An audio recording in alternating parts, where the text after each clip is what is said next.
Welcome to Movie Oubliette, the film review podcast for movies that most people have mercifully forgotten. I'm Dan. And I'm Conrad, and in each episode, we drag a forsaken film out of the oubliette, Discuss it and judge it to decide whether it should be set free or whether it should be thrown back and consigned to oblivion forever.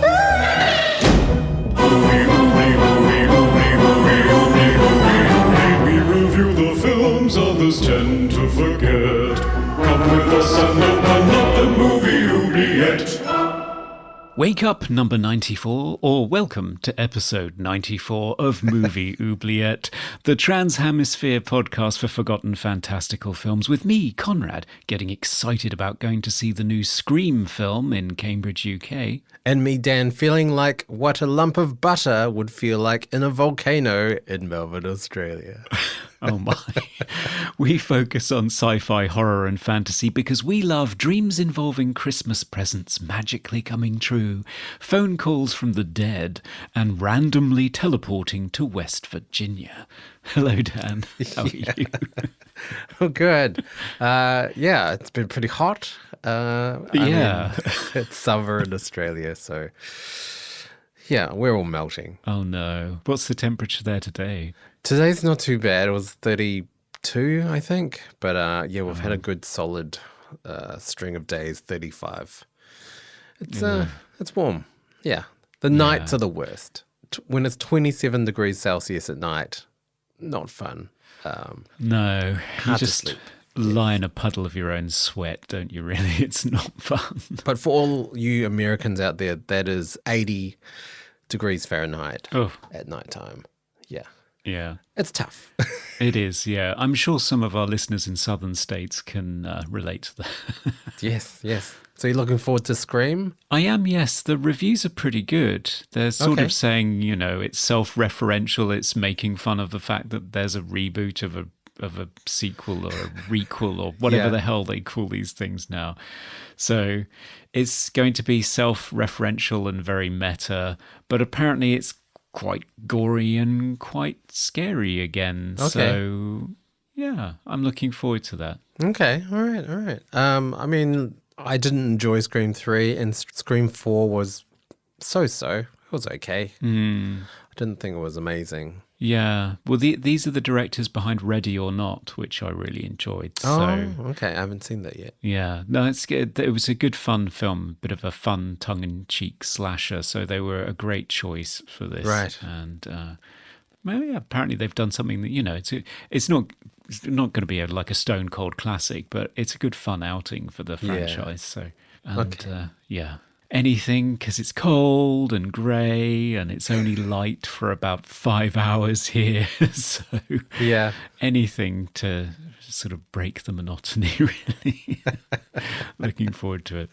Yeah. By the time this comes out, I will have seen it and maybe I hate it. Who knows? Okay, we'll find out next episode. We will do, yeah.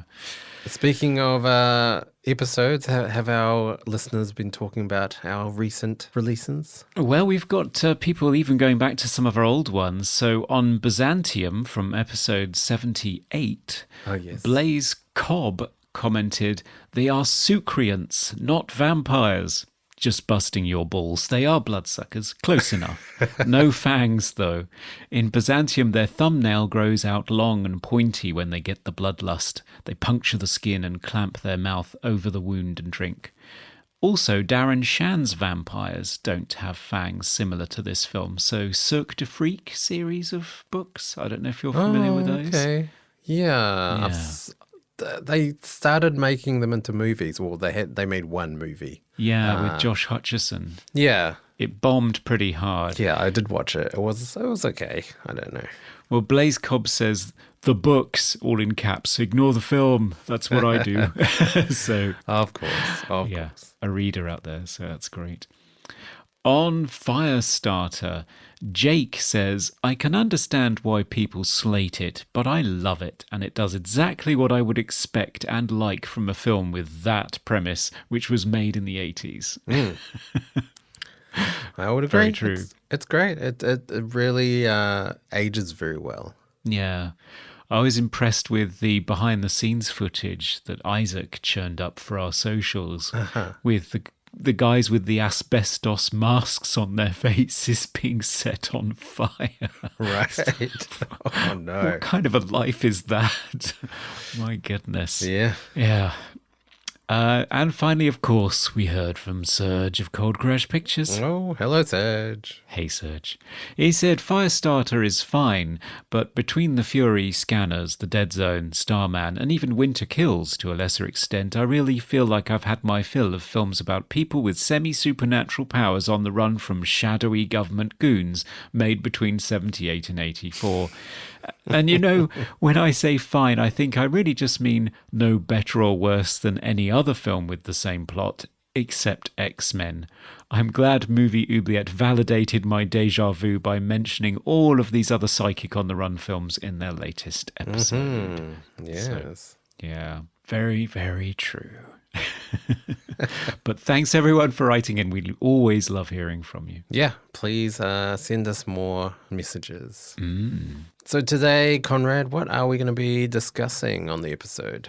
Well, I feel strangely compelled to walk over to the oubliette hatch. And, oh, it's a red and green motel room. Oh, yes. Oh, the phone's ringing. Oh, I'll get that. Hello? Hello, Conrad. Hello. Have you got a film for me? Yes, it's in your shoe. Under the bed. Oh, yes. Found it. Oof, smells a bit. Okay, here's a test for you, strange phone voice. What's in my hand? Chapstick. Weird. Okay, bye for now. Ah, there you are. A happy couple. I've been looking for you. Okay. Oof. Wow, what an experience. Very, very odd. It was like a Twin Peaksian almost. Very strange. So what do you have? So I have with me a 2002 American supernatural horror mystery film, The Mothman Prophecies, directed by Mark Pellington and starring Richard Gere, Laura Linney, Will Patton, Deborah Messing, Lucinda Jenny, and Alan Bates. Ooh. So what's this movie about? Moths? Well, you'd think so. No, it's about John Klein, a Washington reporter whose happy-go-yuppie lifestyle is destroyed when his wife dies of a rare brain disease after seeing a supernatural apparition and crashing their car. He's then thrown literally off course when he finds himself in the wrong town on the wrong coast while on a long car journey and arrives in a beautiful West Virginian town in the grip of a series of unexplainable events. The townsfolk, including the sweet-natured but terminally confused Gordon, keep seeing Mothman, a strange man-sized winged harbinger of doom, and receiving eerie phone calls with otherworldly metallic sounds and spooky voices whispering of a great tragedy to come. While investigating with pragmatic local officer named Connie, John falls under the spell of one mystery caller, Indrid Cold, who promises the grief-stricken man a chance to speak to his dead wife. Will John get confirmation of a happy afterlife for his lost love? Will Connie's dreams of drowning in a sea littered with Christmas presents come true? And will Richard Gere close his eyes and bow his head every time his character hears bad news? Find out! Oh, can't wait to get into this. And we do have some help. We do. We are very, very fortunate to be joined by the director himself, Mr. Mark Pellington, here to celebrate the 20th anniversary of the release of this film. So, yes, can't wait. Yay.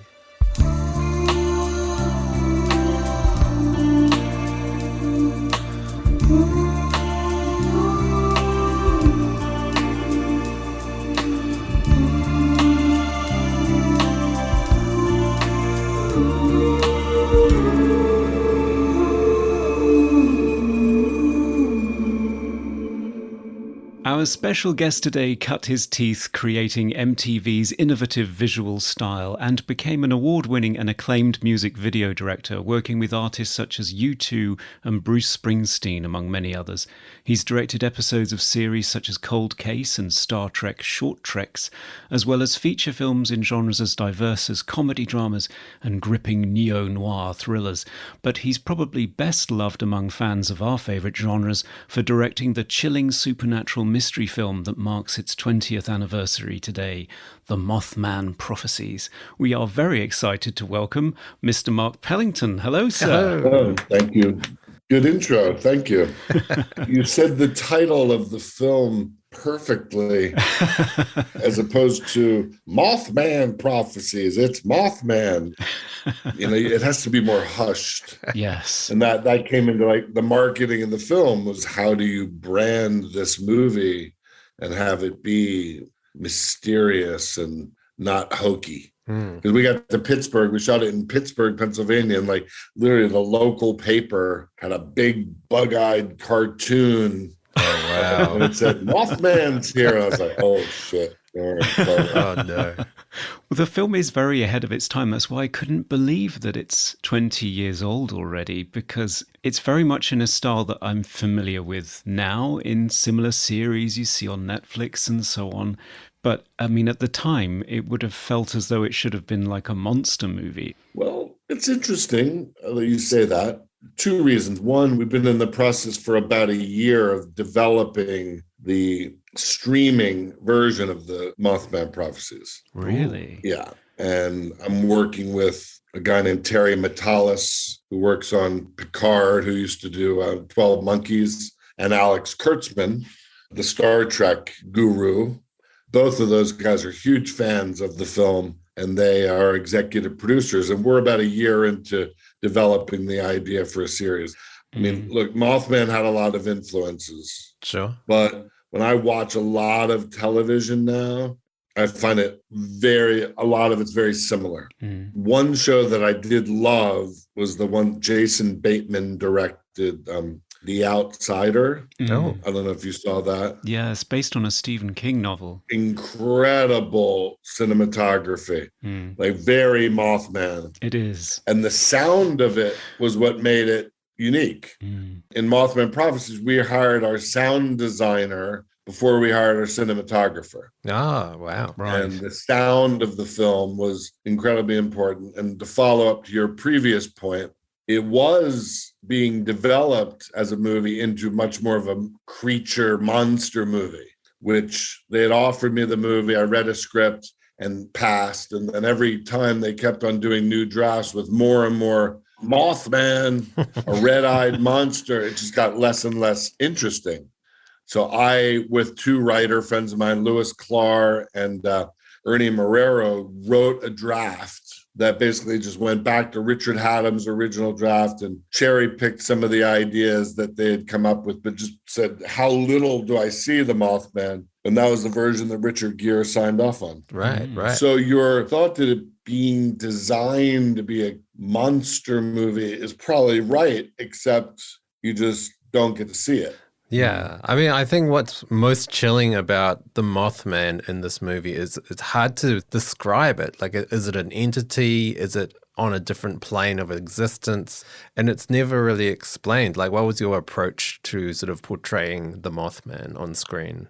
Well, the entities of energy that take the form of either the Mothman, an entity, a visual entity with red eyes known as the Mothman, a hunched, shadowy figure with a deep voice called Indrid Cold, any electronic disturbance, any energetic disturbance, a phone call, a piece of light in the sky, it's all Mothman. So it's really any fear-based perceptual event coming from the experiencer, right? It's all coming from the subject. It's all coming from the subjective viewpoint, and it manifests itself in different ways to different people. Yeah. I mean, it's a very immersive experience, both audio and visual wise. Obviously, lots of amazing imagery with red eyes and red lights throughout the film. But audio wise, the voice is just so terrifying. And I heard it's you, right? Hello, John Klein. Yeah, my voice. So when we did the major scene with Richard Gere in the hotel room, you shoot the whole phone call from the time the phone rings and hello, John Klein. Chills. All the way to the end. Now, I said, well, let's hook up a little receiver so I could do the lines, off-screen lines for Richard. Right. So you've got this entity that's manipulating him, that can see what he's doing, that can feel him. Yet for Richard's on the set and talking to me, but I could see him. My job was to kind of just manipulate it with the rhythm. The halting nature of it, I added just because I was having fun with it. Sure. Seeing him respond, chapstick. Like, so you wanted it to feel like the audio was coming from one thing through the ear. Yeah. So I kind of did that in my voice. Right. As opposed to after the fact. I just remember we did it and Richard was like, that was really creepy. Yeah. I didn't do it with any I wanted to be slightly benevolent and gentle, yet my natural voice is kind of deep. So we did that. Yeah. So in post, Lakeshore, the studio's like, we got to find the Mothman voice. And I was like, fine. I was never like, oh, it has to be me at all. And Claude Letizier, the French sound designer who I had hired, took my voice and doubled it and tripled it and then just stretched it and squeezed it and kind of so one's pitched slightly lower, one's pitched. Sometimes there's three of the same voice. Sometimes it's one. So you're doing triple or quadruple exposures on film, but you're doing it with sound, right? That's the whole reason I hired him, is because he was a genius. And he goes, your voice should be the voice. And sure enough, we did it in the first audience screening. It was very upsetting to people and very unnerving. So they kept it in there. Except I never got credited for it. In the credits, it says this other guy who was the big guy, Bill, somebody who played Indrid Cold. He was an extra who was the 6'8" guy who walked through the smoke in the old... the chemical factory scene. Yeah. Shit, and I wish I had done it, because I should have had SAG royalties or something. I probably would have made some money. Yeah.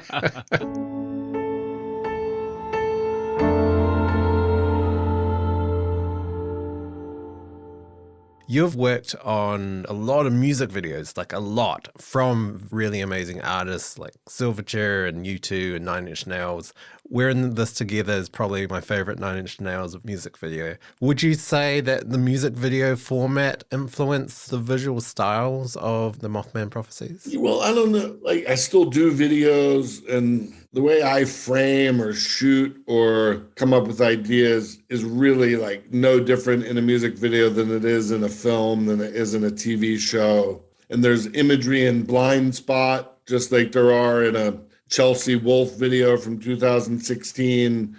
I just did a dance film called The Severing that's going to premiere at Slam Dance that's very much a cousin of Mothman. Right. But it's about the body and grief, but it exists in the same palette and visual aesthetic as Mothman, Right. Shadow and displacement and focus and defocus. And, there's just a certain way that I like to look at things that now it doesn't matter what it is. I just shoot it a certain way. Sure. Because I noticed in the Mothman Prophecies, there's always a sense of intimacy. Everything's very close, and a sense that there is always a presence around, someone's watching John Klein all the time. It's it's really terrifying.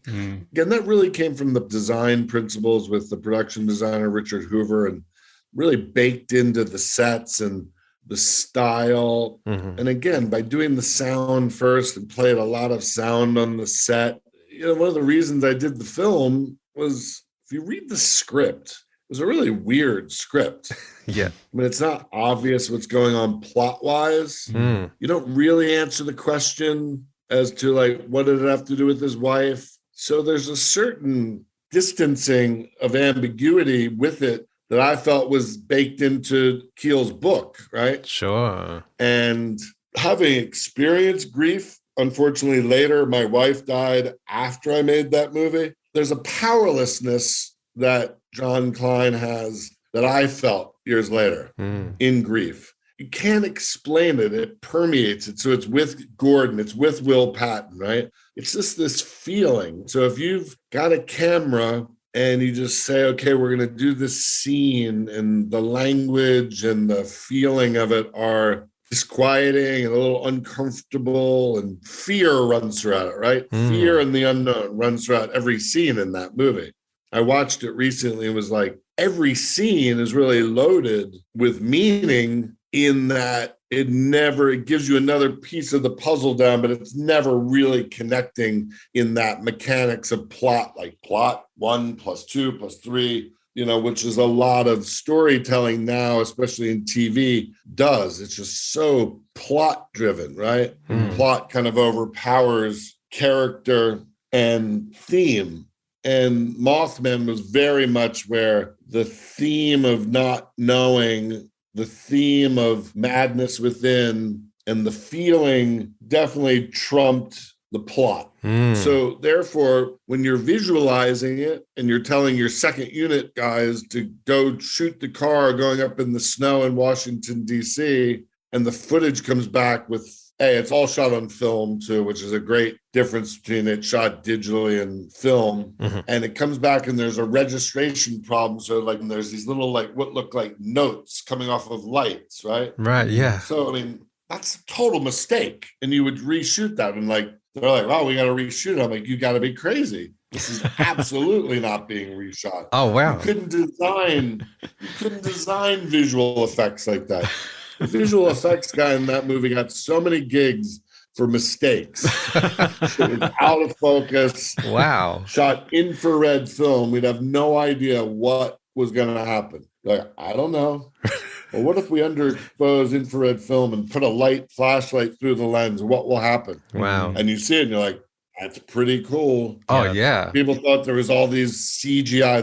There's one computer generated shot in the movie, which looks completely fake now.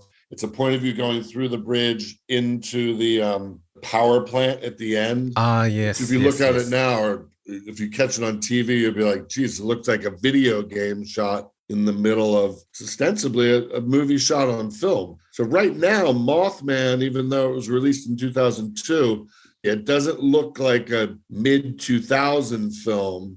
It looks more like a late 70s, early 80s movie. Yeah, I think it ages really well because of the practical effects and lack of CGI. That bridge scene, that's amazing. Again, sound first. My composers, Tom and Andy, Glenn Branca, a famous noise guitarist, the editor, Brian Berdan. From the time John turns and he sees the bridge and he says, in mouth says, oh my God, you hear a doom, doom, doom. Yeah, that pulsating sort of, drum. The whole thing was pre-mixed. Right. The whole thing was pre-mixed sound first. So it could just build and layer and get more disturbing just to the end. So it went to this excruciating point.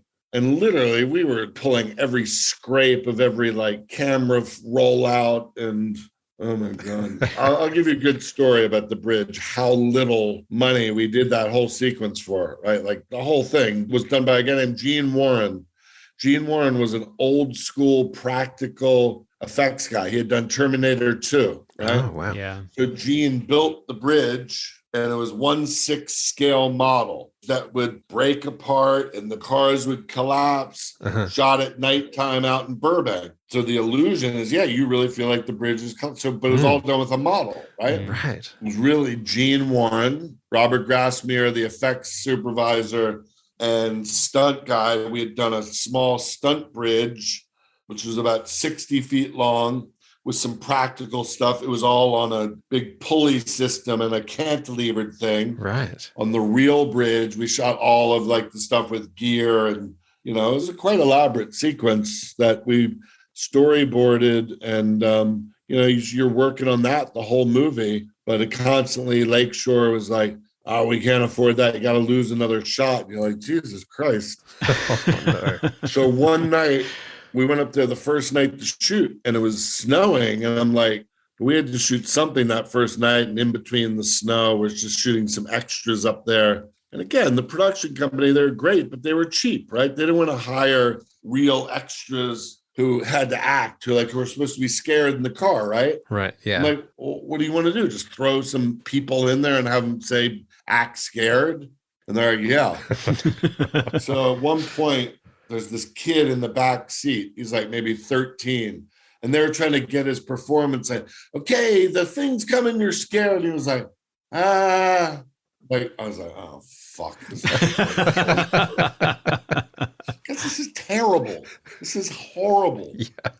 I'm like, okay, bring the camera closer. Because they had the camera so far away and it was like really detached. I was like, no, put a wider lens closer, right against the glass, right? Have the kid just sit right against the glass, right? Don't tell him we're going to shoot. I said, just tell him to just like hang out by the window. We'll be with him. So he doesn't see me. And I say, okay, when I say go, just flick the flashlight 3 times, right? Because I wanted some sort of light in the background, right? So something behind him. Mm-hmm. And so I said, go. And the light went. And I took a huge like hammer or something, right? Yeah. And I just smashed it against like metal right underneath the car window, right? To scare the shit out of him. Yeah. So in the shot's in like that, right? Wow. But it's a pure reaction of fear. Yeah. Now, that's the kind of manipulation you have to do. And in that movie, instead of having 4 or 5 shots of the guy going like, do you want him to look like this? Do you want him to look like that? No, you have like one shot of 14-year-old scared junior high school kid. Mm-hmm. So that sequence was a question of getting every inch of every piece of material we could use. And then Brian Burdan and Claude and Tom and Andy just did a great job of letting it, again, feel hallucinatory. You don't worry about the logic at that point. You've got the basics. Where's Richard Gere? Where's Laura Linney? Mm-hmm. That stuff's been storyboarded. That stuff's baked in. You have that. Mm-hmm. You have what's happening story-wise, but what you don't have is that visceral texture.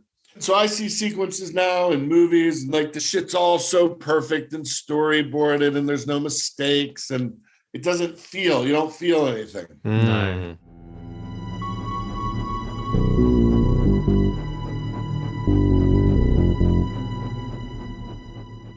The cast is uniformly excellent throughout the whole film. Certainly with Richard Gere, this is something that at the time, I'd never seen him take on this kind of a performance. Was he the first choice for the lead? Was he baked in from the beginning, or were there other ideas for the role? Well, when Lakeshore approached me about doing the movie, there was actually another movie that I was trying to get off the ground, and they wanted Richard to do it. And I didn't think Richard was right for that movie. But that was just my opinion. So when they came back and said, Richard's interested in this, I was like, oh, he'd be really good for this because he's so great reacting to things. He's like Harrison Ford, like super grounded. Yeah. And he's very smart and he's deceptively intuitive. So when we did the draft that put some of this ambiguity into it and some emotion into it, and, Richard's a Buddhist. So you're dealing with a lot of these ideas of death and ego, and he responded to it. Right. Okay. So he said, he goes, I want to play this like there's 2 John Kleins. There's the John Klein that's alive and the John Klein that's dead. I said, that's really interesting. What do you mean? He goes, well, there's always parts of our id and ego and superego and different levels of your own self. But with him, within grief, you separate from yourself. So he goes, I want to play it such that there's 2 of me, we even took that to a visual degree of like, there's all these little gags and mirrors and stuff where he's like, in the reflection, delay the reflection and post like a couple frames so he's not in sync with himself. Yeah. But that came from Richard's sense of how he played it. You know, he was kind of not connected to himself from the time he got out of the car, right, and knocked on the door. That began the bad dream, like Dorothy and the Wizard of Oz, right? Like, okay, this is not a yellow brick road.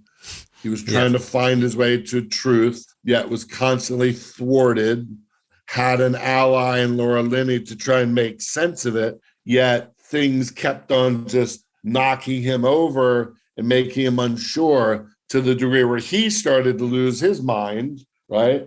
Did he see his wife? Was she there? Did she show up? And so this is, again, all the entity fucking with him, right? Yeah. The beings that are trying to get, our fear tries to get us to a place where we can understand something larger than ourselves. That's the bottom line, right? Right. So religions try to do that, philosophies, spirits, to realize there's something larger than you in this universe. And as she says, John, you know, planes are going to crash and things are going to happen and there's nothing you can do about it, right? So it really comes down to our powerlessness in the world. And Richard, as a man, as a Buddhist, as a human, really understood that. So then he was just super grounded in his reaction to everything. He always underplay it. He always like play it super straight, which is what the audience needed to have happen for them. Yeah, I agree. Yeah. I watched the movie about 6 months ago and it was weird. It was weird the way that like also a year ago I saw Don't Look Now, Nicholas Roeg, and I was like, it was weird like that weird. Sure. Okay. Yeah.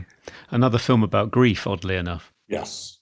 I love the 70s. So like that's where like weird experimental things you could get away with in movies. So Mothman was very much like kind of influenced by late 70s, like Nick Roeg and Body Snatchers and stuff like that. Like I saw all that before I ever laid eyes on a Tarkovsky movie. Right. Yeah. So I can't wait to make another thriller. I can't wait for you to make another thriller. I know.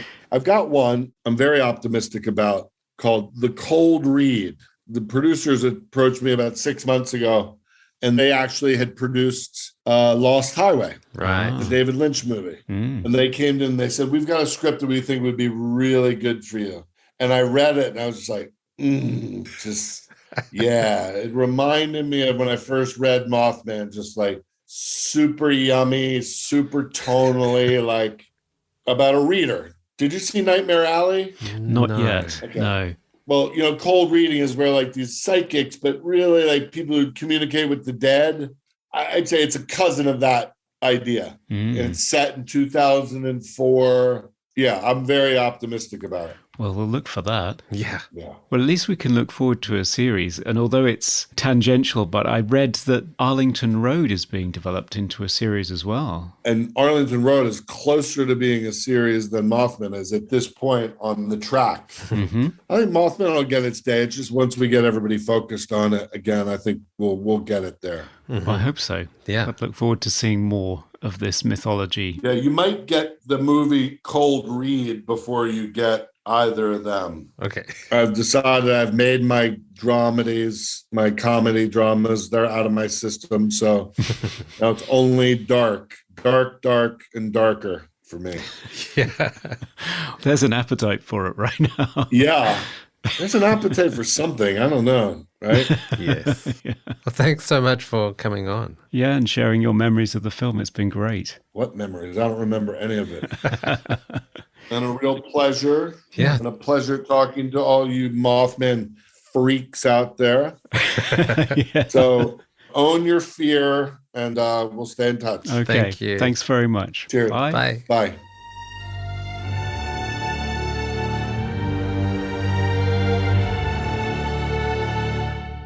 All right, we are back. That was a fantastic interview with Mark Pellington.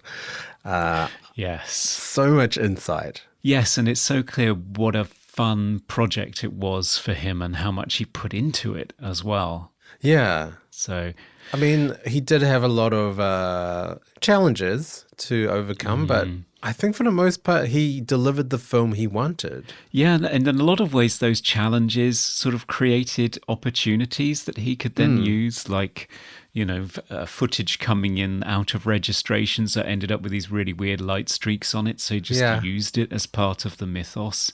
Really interesting how he, used what he was given and the circumstances and improvised to create something that is, I mean, I would say unique, but it's been so influential. It's been copied a lot, I think. Yeah. Yeah. So before we get into it, had you seen this movie before? Yes, so I had seen this movie before. This was one of those ones that was right at the beginning of the DVD era, had loads of special features. So that's how I saw it. But I think you were fortunate enough to have a theatrical experience, which I'm very jealous of. I mean, it came out in 2002. You know, I wasn't a baby for once. No. Yeah, I saw it in New Zealand, in Wellington, probably at Reading Cinema. I remember feeling very affected by this movie. Like, it really gets under your skin. Like, it really does sort of emotionally and mentally, affect you. It's an experience, like what Mark said. Like, it's not really about plot or characters. It's quite different in terms of cinema. It's much more of audio-visual immersion, I guess. Yeah, very much an experience. That's why I'm quite jealous that you saw it in the theatre with a really good sound system, because the sound is every bit as important as the visual. I mean, as he said, he hired the sound designer before he hired the cinematographer. So I can just imagine how much of a disturbing, a singular experience this was in a darkened room. Yeah, must have been amazing. I mean, watching it again, I did message you when I first started watching it, like, why is the sound so odd? And I had to adjust some settings on my TV because the sound and score is mixed quite loud and compared with the dialogue. So in some scenes, it's quite hard to hear what the dialogue is. But it's all about that immersion. Like, you do feel like you're within the experience of the film. Yeah, and it's quite clever the way that it slowly undermines your own sense of reality as it progresses, and how Richard Gere, who, I mean, this is an odd genre. He doesn't tend to do this type of genre. I mean, he was the rom-com king thanks to Pretty Woman in the early 90s. Yeah. He'd been in serious things like police dramas and Officer and a Gentleman. And he sort of refused to do the pretty boy stuff most of the time. He sort of rejected that. He was more interested in serious stuff. So for him to do this, it must have resonated with him. He must have seen something important and interesting about it. And I think it's, I mean, I make fun of his performance because he does have these tics that I recognize from his movies where he sort of closes his eyes and bows his head and pinches the bridge of his nose and so on. But I do actually think this is his best performance. I mean, you really do, as a viewer, as you're experiencing and as you're watching him, you see him going from a rational reporter who doesn't believe in any of this stuff, just slowly get undermined because of his own fears and his own grief, until the point where Laura Linney, who is also fantastic in this movie, says to him, "Do you realize what is happening to you?" And it's like a glass of cold water to the face. It's very clever in the way that it mounts that experience over the course of the film. It does seem to me that it's not a film that's sort of built around a logic puzzle and plot. It's much more about sensations, and it has much more of an emotional arc rather than a logical one, I would say. Yeah. I think the themes of grief and loss does play a huge part in the film, and the fact that, it is about him dealing with the loss of his wife and then finally getting over it and accepting it and not wanting to further pursue this sort of apparition of his wife that keeps popping up and just move on. And move on with his life. I did like that there was no love story, because I think that could have been very cheesy. And for the most part, this movie isn't as sort of conventional as you would expect. No. He does save Connie, but it's not in the cheesy, like the man saves the day sort of thing. She's just in a predicament that's sort of prophesized. Yeah. And as well as that, the only reason she is still on the bridge at the point where it collapses is because she's trying to save people. She's doing her job. Yeah. So it's a heroic situation that she is in. She's not inactive damsel in distress at all. Yeah. I mean, I think Mark described Richard Gere's acting quite well in saying that his performance was quite understated. Like, he didn't go full crazy. Like, it wasn't like a Nicolas Cage kind of character arc where it's just like he's just bonkers by the end of the movie. Yeah, Not the bees. He is still like remarkably calm under the circumstances. Yeah. And then you have the character that Will Patton. Wonderful actor. The character that Will Patton plays, Gordon, who is the crazy guy that is off his rocker. And so there's a nice sort of grounding with the main character, and also Connie being much more grounded. There is, yeah. I love Laura Linney's character in this. There's nobody else who could walk into a room where there is a guy with a shotgun pushing somebody into the corner of his shower and just say, well, hey, Gordon, how are you doing?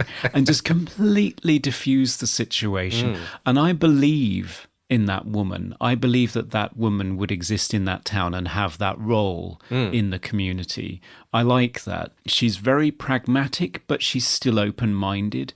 So, when Gordon does eventually die and she says, oh, he's been dead for 8 hours out here. When did you receive a phone call from him? And Richard Gere's character says an hour ago.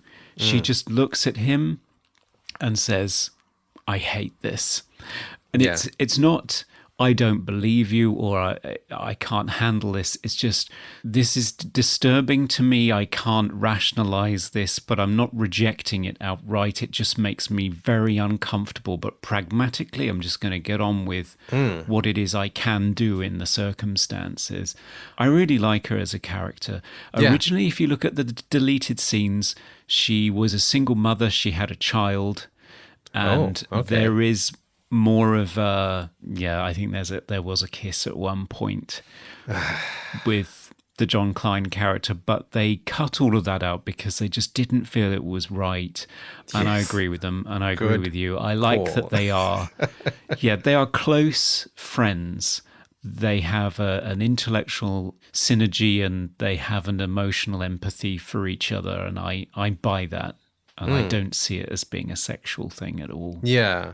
I just hate in movies where the main character loses a loved one, and then to show that they've gotten over their loss, they just end up with a new person. It's like you can get over loss without finding a new partner.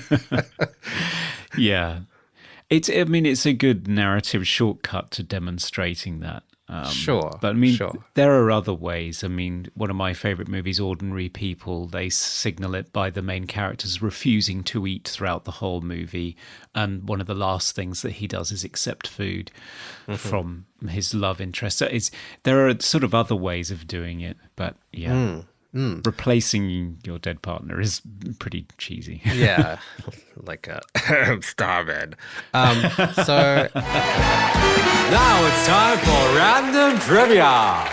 So Dan, what strange piece of trivia did a spooky voice whisper at you over the phone today? Well, this piece of trivia, Mark didn't actually tell us, but I did read it on IMDb, and I think it is true, as the author in the movie that John Cline goes to see is his name is Alexander Leek. So his last name is Leek, which is actually Keel, backwards. So the real author of Mothman Prophecies, John A. Keel. Yes. Well, that's quite clever, isn't it? Yeah, sort of a very subtle reference. Yes. Another tiny piece of trivia I do have, Mark Pellington makes a on-screen cameo as the bartender at about the hour and 30-minute mark in the, I think it's a hotel lobby. He's the bartender. Yes. Wearing a white shirt and a black waistcoat. Yeah. Doing not a lot. No, I But think it's him. Yeah, it is him. Yeah, he changes the TV channel or something. Yeah. Okay, and that's our trivia. Yes.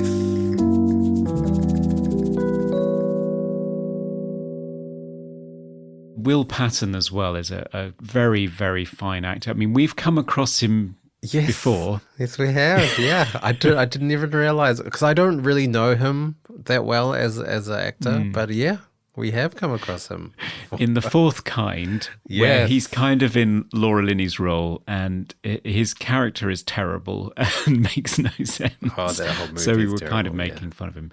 It is, and the movie itself visually is clearly ripping off this one, but not with the same sort of mechanics behind it and the same logic behind it. So No, it's just not at all. style for nothing. Oh, it is funny though, because rewatching this movie, I did see similarities to The Fourth Kind in even just how it was presented as a film, and the main character experiencing these supernatural or alien experiences and no one believing, and the small town aspect and the cop friend, and very similar. It is very similar, and in no way as satisfying or as disturbing when you watch it. Yeah. Will Patton, by the way, still working quite regularly now. And 2 films he was in recently to show you his range. He was in Minari, where he was nominated for a Screen Actors Guild Award. And he was also in Halloween Kills as a police officer. So he's still going strong. So that's great. Wow. And of course, we can't not mention Deborah Messing. I only know her from Will and Grace. I have not seen her in anything else.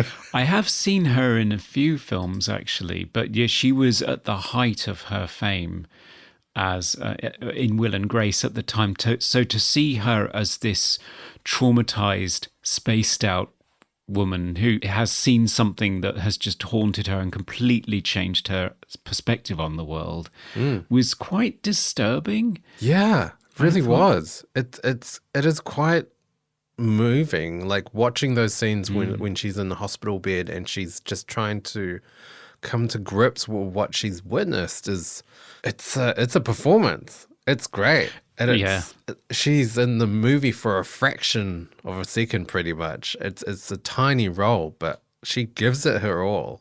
She does, yeah. And she performs the same function, I think, as Sandra Bullock in The Vanishing, which is that she is such a memorable and instantly lovable presence that when she's truly ripped away from you as an audience, you can empathize with the character who has lost her in the movie. So it works in very much the same way. And the way she keeps reappearing is so disturbing. So disturbing. Yeah. Music.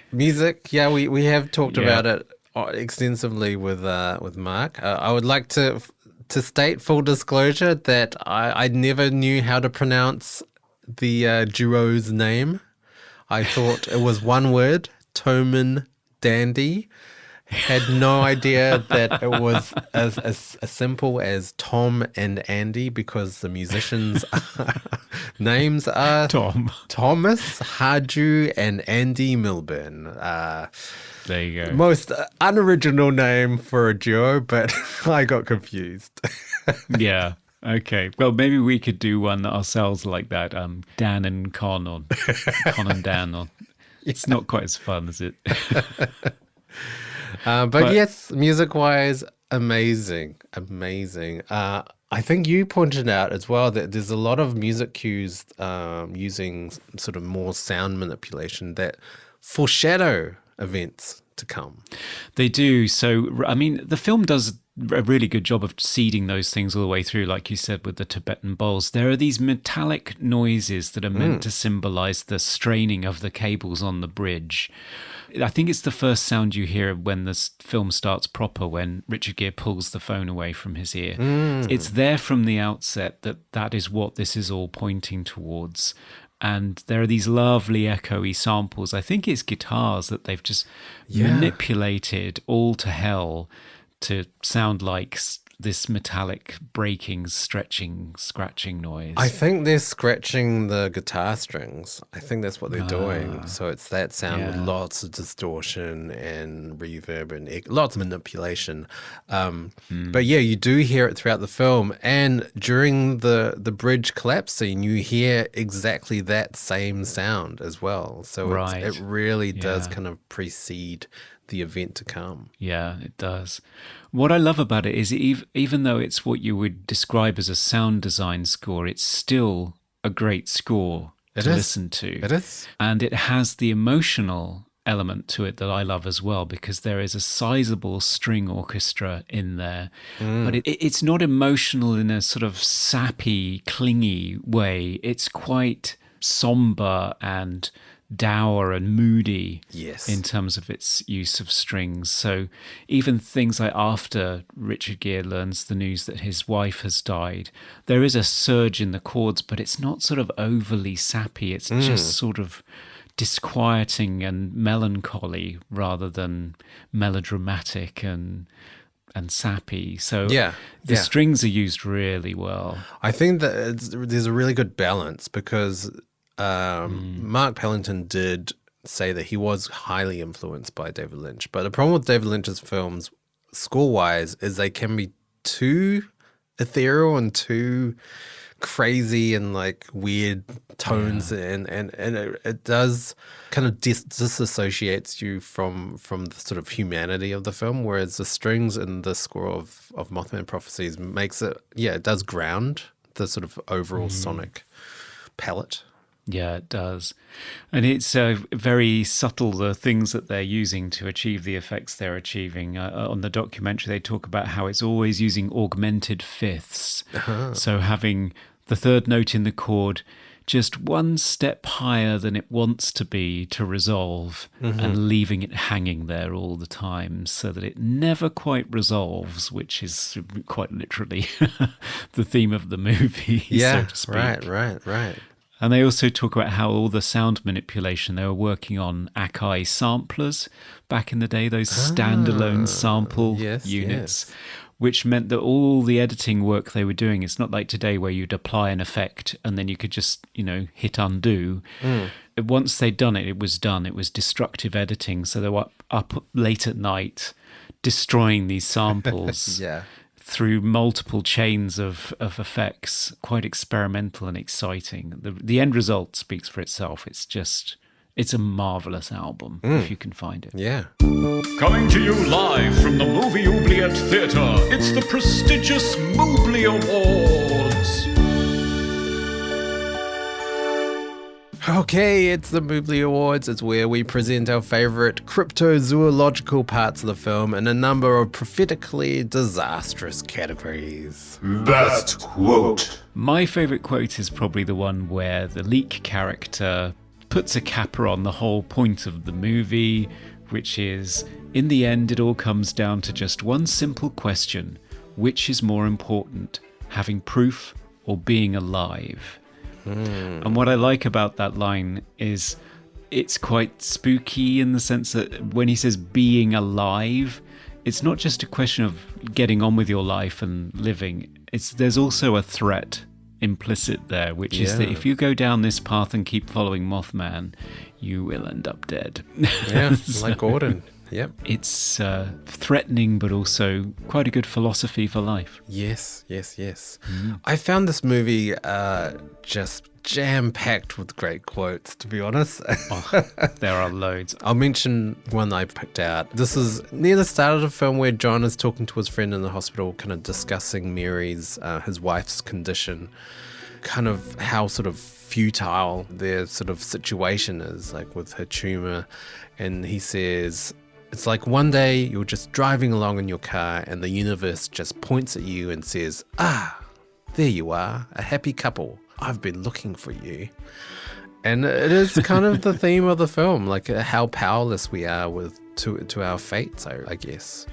Yeah, and also the sense of injustice, which again, very much a post 9/11 themes, like bad, terrible things happen to perfectly happy, blameless, lovely people. So it seems so unfair and difficult to understand, but that's the way it is. Best hair or costume? This movie it's not really a costume hair-worthy movie, but I do want to point out Richard Gere in how I imagine Richard Gere's dress when I close my eyes. He's always wearing a heavy woolen coat with leather gloves and a scarf. And I don't know whether that's his general wardrobe, but he always seems to be dressed the same in his films. He wears it well, it has to be said, yes. He does. Yeah, I was going to say his long dark coat as well, because I remember there was this big trend for wearing long dark coats. I remember then I was a young man, late teenager then, and I was always wearing the long dark coats at university then, I think so.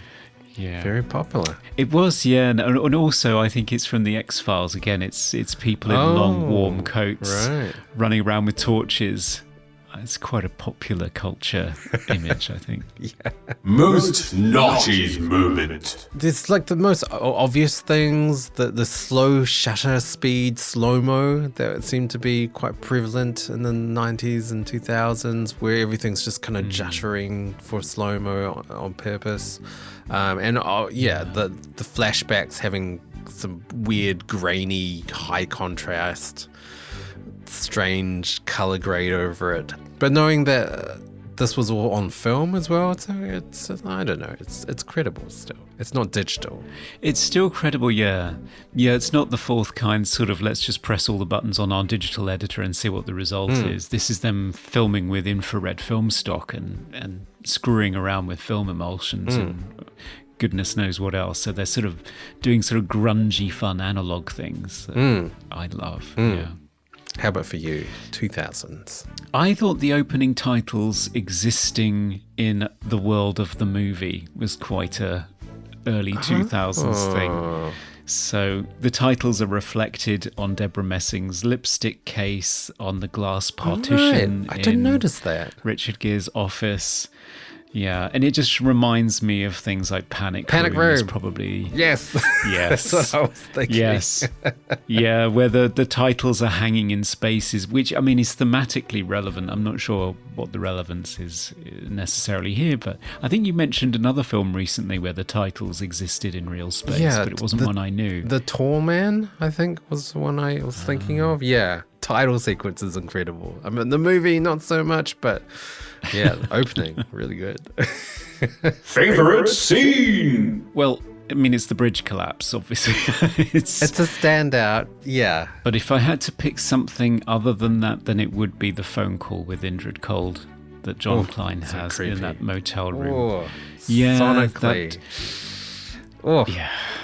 Chills. It is so disturbing, and the setting as well in that dark green and dark red motel room that seems to be perilously close to just being complete darkness, with the lamps next to the wall casting big shadows, and it's the closest we get to a monster reveal. Yeah. Are you talking about the mirror? Well, just the fact that you get to talk to the monster. Right. That just seems so... It's just conceptually mind-blowing. Hey, would you like to talk to the monster? It's like, wow. Yeah. Really? That's true. Yeah. Very odd. I mean, apart from the bridge scene, I was really affected by the car crash scene at the start. It's incredibly well orchestrated. So I watched this movie again with headphones on, and having the Mothman fly through the viewer, it feels like he's flown through me. The sound, how it is mixed, it's just incredible. And then when the car crash occurs, there's this sort of extension of time that's kind of almost like Brian De Palma-y.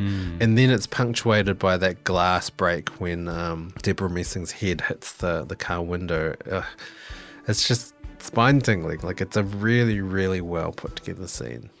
Yeah, I love that you never get an external shot of the car stunt. You're always in there with the characters just experiencing it. Yeah. Most cliche thriller moment. I think possibly the biggest cliche and quite a noughties one, at least the noughties is the last time it would happen because of the birth of the internet, is the professor in the library dumping the folklore and all of the exposition and the background for the big bad. Yep. Because even by 2012 Sinister, it got to be a professor on a Zoom call, but most of the time now it's just Google searches, isn't it? Let's be honest. Oh, there's always a professor, I find. I mean, again, another similarity with The Fourth Kind and the author in that. It's just, there always seems to be one person on Earth that has written a whole book on this exact topic.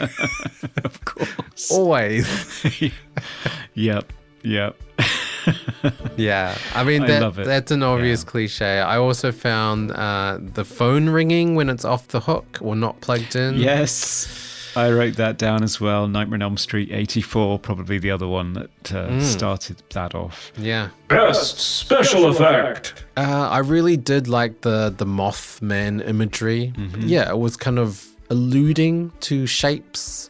And there was one moment where you do see quite a mothy looking creature, but you never really see the Mothman, and I'm glad they never had the big reveal. Like, it was so ambiguous and it kept it nice and mysterious. Yeah, the screenplay writer Richard Haddam said that there were subsequent drafts after he was involved where it did end with John Klein sort of fighting with Mothman. What?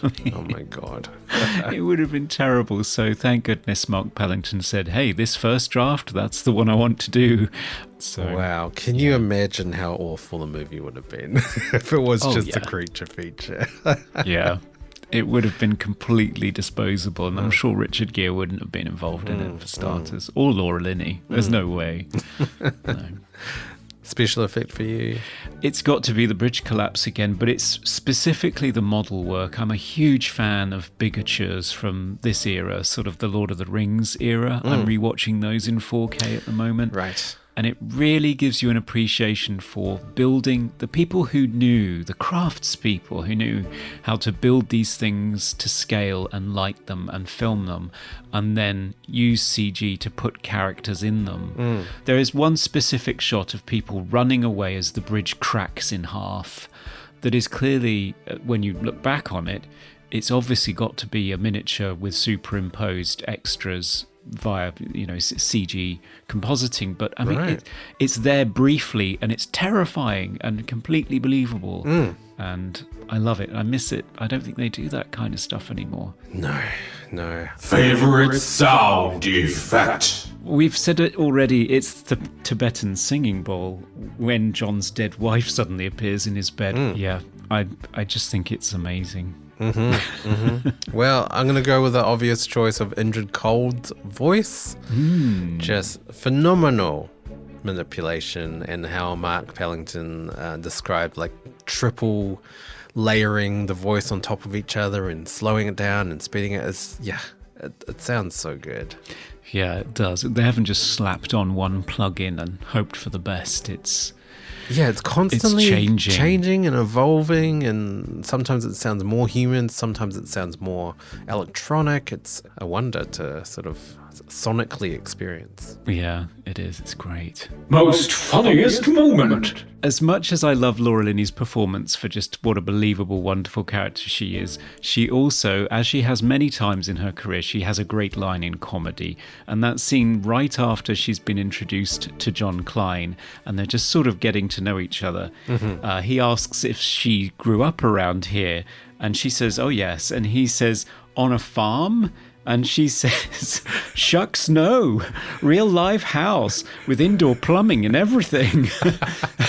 and he apologizes because this is obviously just a complete stereotype that he's applied to her unthinkingly. Yes. But even after he apologizes, as she's getting in the car, she says, we even had shoes for church and schooling and stuff. I just thought, yes, you give it to him.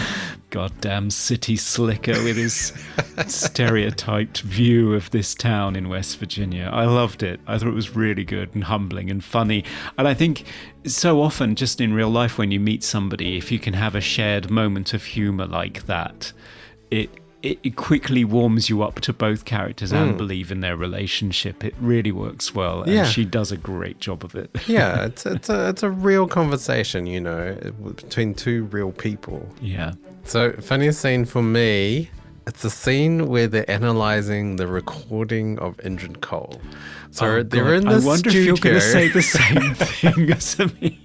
Did you spot the guy in the foreground? Yes, there's a random dude in the foreground just casually playing Singing Glasses for no reason whatsoever.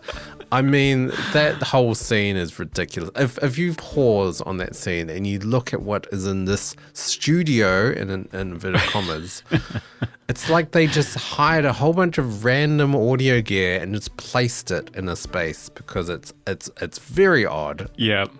No, it looked ridiculous to me, so I can only imagine how ridiculous it looked to you. But as soon as I saw that ginger-haired kid in the foreground rubbing his finger along the rim of a glass, I thought, what the hell? What kind of research are you doing at this university? Yeah.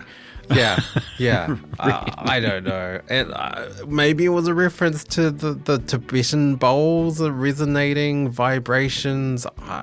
Well, maybe, but yeah. All right. That's our movies. Hi, I'm Bernard Rose, the director of Paper House, and you're listening to Movie Oubliette.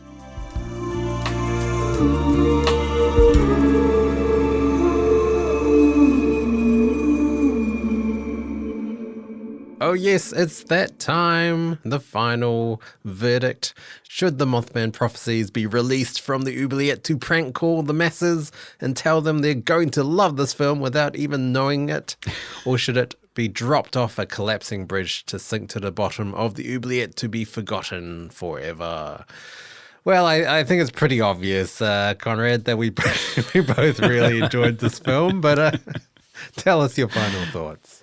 Yeah, I think given that we spent sort of a considerable amount of time telling Mark Pellington what an amazing movie he's made and then gushing about it in every segment of the show after that, I think it's obvious we think this is a bit of a standout. I was interested to revisit it because I didn't know whether it was just like my brain at the time that it just appealed to me and actually it didn't hold up, but it really does. It's singular in its approach and the combination of visuals and sonics, and it also is anchored by some incredible performances. And the central premise of it is still so bewitching, and the final solution that they come up with is such a great philosophy for life generally that it feels sort of not hugely profound, but very satisfying as an experience. So if you haven't seen this, I think you really should check it out. It's hugely influential, particularly on lots of supernaturally tinged crime thrillers you see on streaming services now. So Right, yes. Yeah.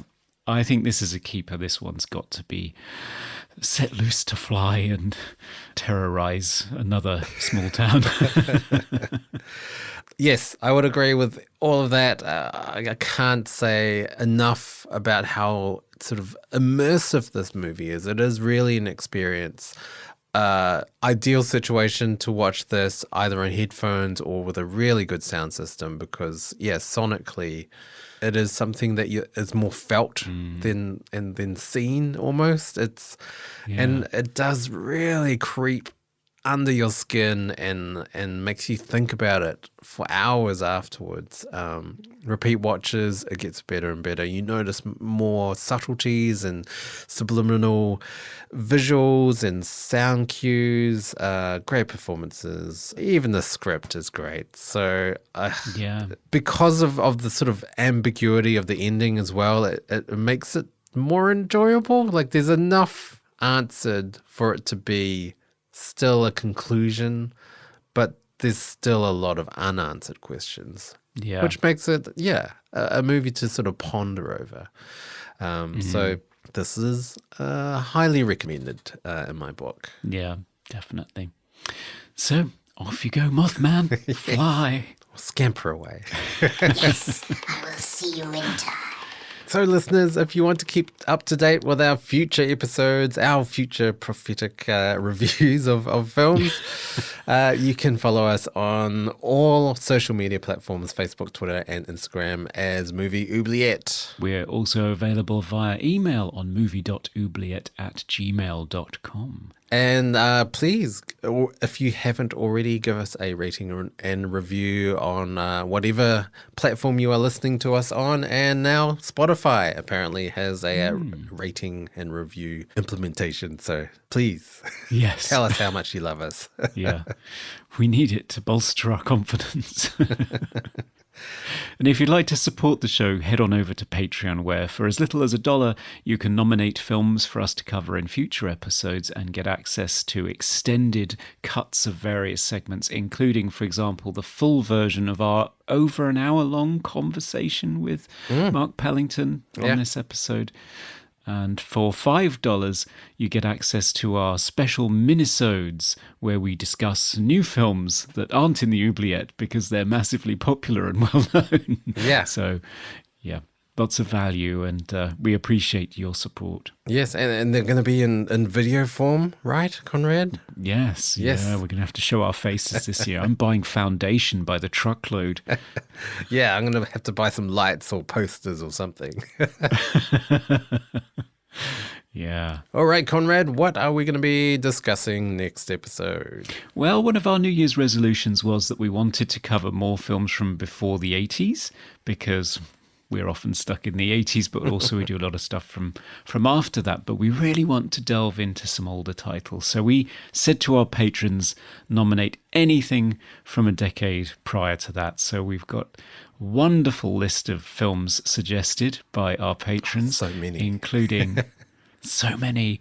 I'll quickly go through them. We've got S7S's Damnation Alley, Quatermass in the Pit, Horror Express, The Devil Rides Out, Night of the Demon, Dead of Night, The Island of Dr. Moreau from 1977, Crypt of the Vampire, The Land Unknown, Reptilicus, Future World, Omega Man, Zardos, Sean Connery in a nappy, everyone, Fearless Vampire Killers, and the 1979 version of Dracula, which is, again, one that's been forgotten. So here they are on the oubliette roulette, if you want to wheel that one out, Dan. Oubliette roulette. Oh, it's heavy with all these choices. It is. Okay, let me just warm my hands up and give it a good spin. Okay. Ooh. Ooh. Oh. Wow. So it's landed on Crypt of the Vampire. Oh, all right. I have not seen this. So who nominated this? Let's see. Crypt of the Vampire was nominated by Eddie Coulter. It is from 1964, and it's an Italian-Spanish horror film directed by Camillo Mastrocinque. Okay. Based on the 1872 novel Carmilla, which I think is widely regarded to be one of the first vampire novels predating Dracula. So I have not seen it, but it stars Christopher Lee. So of course. I'm excited already. Me too. Oh dear. I can't wait to delve into an older film. It's going to be really interesting. I'm looking forward to it. Yeah. Okay, well, Thanks for joining us for this special anniversary of Mothman. I hope you enjoyed it. I certainly did. Yes, thank you, Mark Pellington, for giving us all that insight and juicy behind-the-scenes information about it. Yeah, it was great fun to talk to, especially when he was doing his Indrid Cold. The voice. Chills. Okay, bye for now, everyone. Goodbye. We review the films others tend to forget. Come with us and open up the movie oubliette.